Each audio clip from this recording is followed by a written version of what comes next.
धुळ्यातून 4 बांगलादेशींना ताब्यात घेण्यात आलेले आहे। एलसीबीच्या पथकाने ही कारवाई केलेली आहे।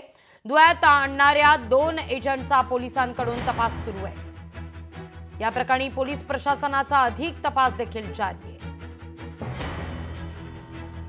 हॉटेल न्यू शेरे पंजाब लॉज येथे काही लोक राहत आहेत आणि ते बांगलादेशी असण्याची दाट शक्यता आहे।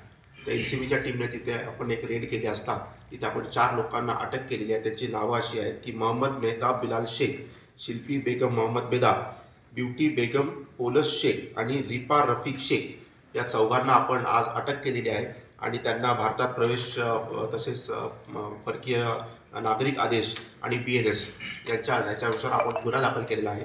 याच्यामध्ये हे सगळे लोक बांगलादेशी आहेत आणि त्यांनी इथे येऊन त्यांचं वास्तव्य मुंब्रा येथे इंदिरानगर येथे होतं आणि त्याप्रमाणे आपण त्याच्यावर आता कारवाई केलेली आहे आणि हे कसे आले काय आले याचा तपासामध्ये आपण निष्पन्न